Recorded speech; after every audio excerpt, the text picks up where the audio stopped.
O canal Reino dos Céus vos apresenta os Estudos 7, a origem da Taná, parte 3, quando veio a Taná. No estudo anterior nós vimos como veio a Taná. Falamos que ela veio sob a inspiração do Espírito Santo e que foi revelada através da escrita por intermédio dos escribas. E hoje iremos falar de quando ela veio até nós. A Taná de fato só veio até nós gentios através das traduções da Septuaginta grega e através da Vulgata Latina romana.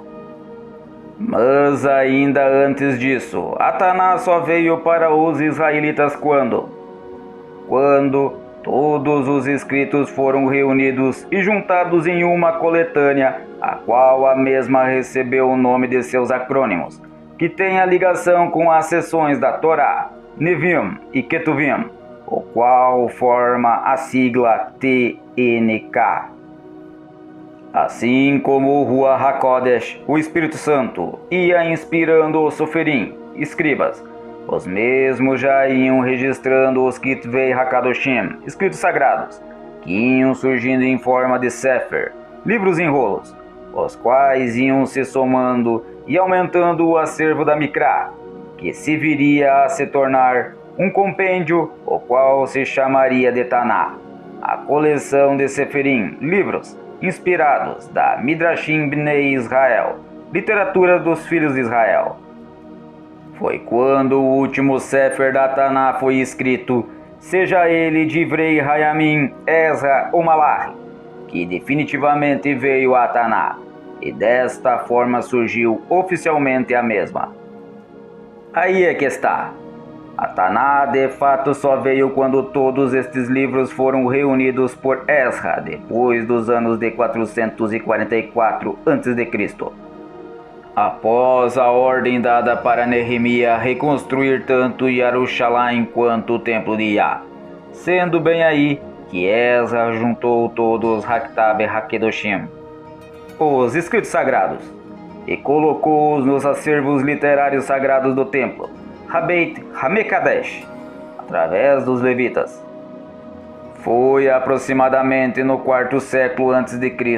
que a partir dos anos de 400 a.C., através de Nehemia e Ezra, que o Hanitzri se calou através dos Navim, que os israelitas perceberam que seu acervo inspirado havia se fechado. E assim, decretaram fechado o Cânon Kadosh. Nada é considerado como Katav Kadosh após isso. Esse é ponto de divisão, até Ezra. Depois disso, nada mais é considerado Kadosh. É dessa forma e por essa razão que os Yahudim não creem e renegam os Ketav Netzari, os Talmidim e Yeshua, chamado de Brit Hadashah. Pois que, como regra, uma das quatro existentes, nada escrito após Ezra será aceito como Katav Kadosh, escritura sagrada. Ainda mais para frente veremos a transformação do acervo inspirado de rolos da Taná em um único bloco literário através do livro, que veio a ser chamado de Vivlos Taná. Porém, então logo começou a ser chamado assim, também logo foi rejeitado tal forma, uma vez para que não fosse associado a Biblos, Bíblia dos gregos, permaneceu apenas como Taná para os judeus. Assim, a Taná manteve sua originalidade e peculiaridade como única, com seus 24 livros divididos em suas 3 seções, além das 5 subdivisões na primeira seção, assim como 8 subdivisões na segunda seção e 11 subdivisões na terceira seção. Para explicar melhor o como veio a Taná até nós, precisamos voltar no tempo. Por volta de 445 a.C., Nehemia, descendente de uma família de deportados, vem a Jerusalém com a autorização do rei persa para colocar a casa em ordem. A primeira tarefa de Nehemia foi a reconstrução dos muros da cidade para protegê-la dos vizinhos intrusos. Tarefa nada fácil, pois houve resistências internas e externas. e Yahudá encontrava-se dividida entre ricos exploradores e pobres despojados.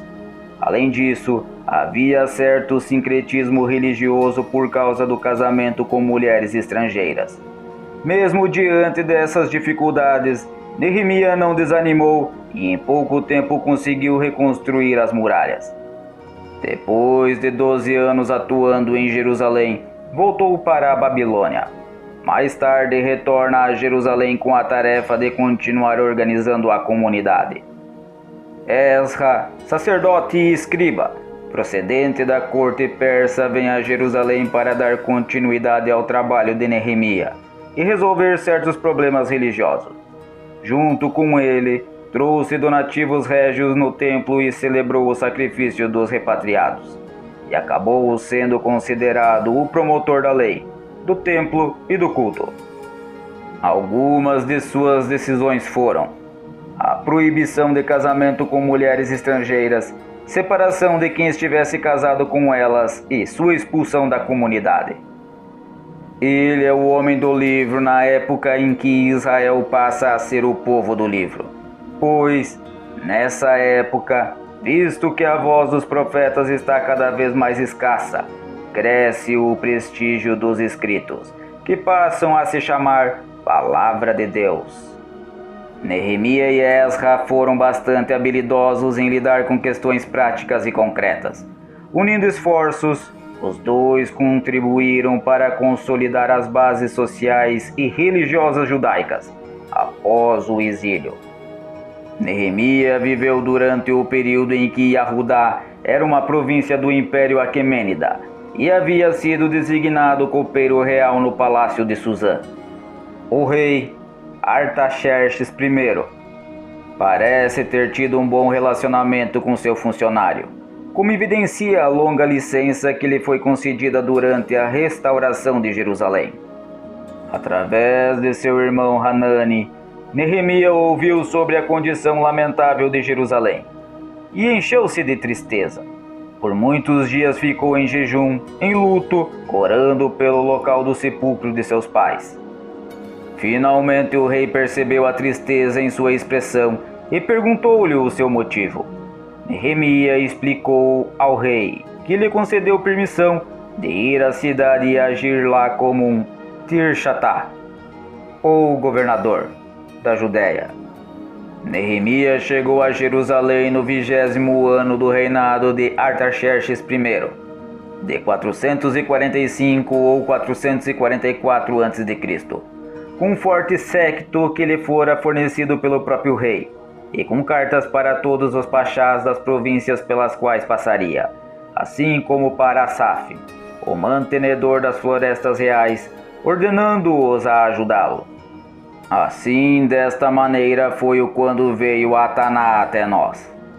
Portanto, resumindo, Ataná de fato só veio quando o Eterno se calou através dos profetas, não falando mais com o povo, e dessa maneira então o cano se fechara, mesmo sem o povo saber. Porém, isto aconteceu bem na época em que viveram Esra e Neemias, os mesmos que reconstruíram Jerusalém e ressuscitaram a cultura judaica.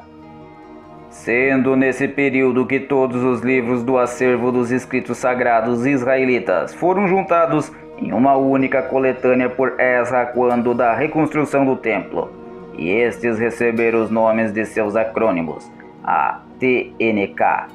Por hoje encerramos aqui. No próximo estudo estaremos vendo o estudo 7.4 sobre quando surgiu Ataná e suas divisões. Que Deus lhe abençoe. Ministério Filhos de Deus, a remanescência. Shalom, Ulihitraot.